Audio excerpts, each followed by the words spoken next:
बिस्मिल्लाहिर्रहमानिर्रहीम अस्सलाम वालेकुम दोस्तों आज ਤੁਹਾਨੂੰ 20 ਫੁੱਟ ਦਾ ਟਰਾਲੇ ਦੀ ਜੈਕ ਵਾਲੇ ਦਾ ਰਿਵਿਊ ਕਰ ਰਹੇ ਹਾਂ ਜੀ। ਇਹ 20 ਫੁੱਟ ਦਾ ਟਰਾਲਾ ਜੀ ਬਿਲਕੁਲ ਨਵਾਂ ਬਣਵਾਇਆ ਜੀ ਇੱਕ ਦੋਸਤ ਨੇ ਜੀ। ਤੇ ਇਸ ਟਰਾਲੇ ਤੇ ਅੱਜ ਪਹਿਲੇ ਦਿਨ ਹੀ ਆਪਣਾ ਮਿੱਟੀ ਲੋਡ ਕਰਨ ਲੱਗੇ ਹਾਂ ਜੀ।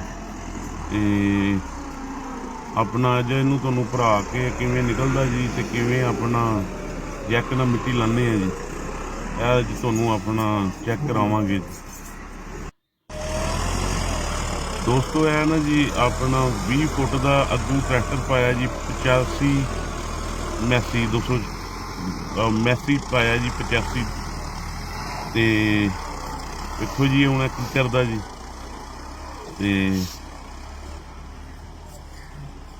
ਜੈਕ ਵਾਲਾ ਟਰਾਲਾ ਜੀ ਕਿਵੇਂ ਲਾਂਦਾ ਜੀ, ਅਭੀ ਤੁਹਾਨੂੰ ਵੀਡੀਓ ਵਿੱਚ ਅੱਜ ਵਿਖਾਉਂਦੇ ਆ ਜੀ।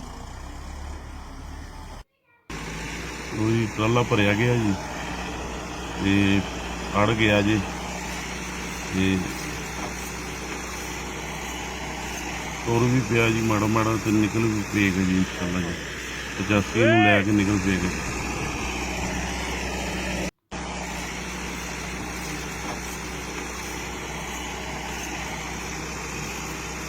ਲੋ ਜੀ ਦੋਸਤੋ ਨਿਕਲ ਗਿਆ ਜੀ। ਦੋਸਤੋ ਇਹ ਹੁਣ ਜੈਕ ਨਾਲ ਚੁੱਕਣ ਲੱਗੇ ਆ ਜੀ। ਜੈਕ ਚੁੱਕਦਾ ਪਿਆ ਜੇ ਟਰੈਕਟਰ ਤੇ ਬਿਲਕੁਲ ਮੱਠੀ ਰੇਸ ਤੇ ਜੇ ਟਰੈਕਟਰ ਦੀ ਰੇਸ ਤੁਸੀਂ ਚੈੱਕ ਕਰ ਲਓ ਜੀ। ਤੇ ਇੰਜ ਹੀ ਹੈ ਬਿਲਕੁਲ ਮੱਠੀ ਰੇਸ ਤੇ ਕੋਈ ਜ਼ੋਰ 85 ਨਹੀਂ ਮਨਾ ਰਿਹਾ ਜੀ ਕੋਈ। ਜੈਕ ਨਾਲ 20 ਫੁੱਟ ਆ ਜੀ ਟਰਾਲੇ ਦੀ ਲੰਬਾਈ ਤੇ ਬਿਲਕੁਲ ਈਜ਼ੀ ਜੀ ਟਰਾਲਾ ਜਿਹੜਾ ਨਾ ਜੀ ਆਪਣਾ ਜੈਕ ਚੁੱਕਿਆ ਜਾ ਰਿਹਾ ਜੀ।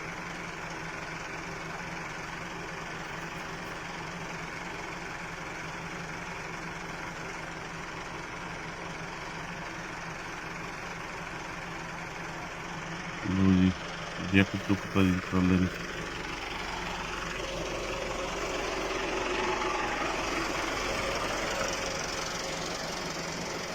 ਲੋ ਜੀ ਬਿਲਕੁਲ ਮੱਠੀ ਰੇਸ ਤੇ 85 ਨੇ 20 ਫੁੱਟਾ ਟਰਾਲਾ ਜੀ ਜੈਕ ਨੂੰ ਚੁੱਕਤਾ ਜੀ।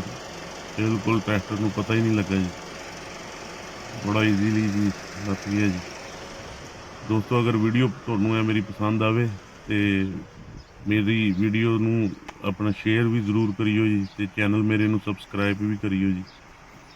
ਤੇ ਇਨਸ਼ਾਅੱਲਾ ਇੰਜ ਦੀ ਚੰਗੀ ਤੁਹਾਨੂੰ ਵੀਡੀਓ ਅਪਲੋਡ ਕਰਦਾ ਰਹਾਂਗਾ ਜੀ।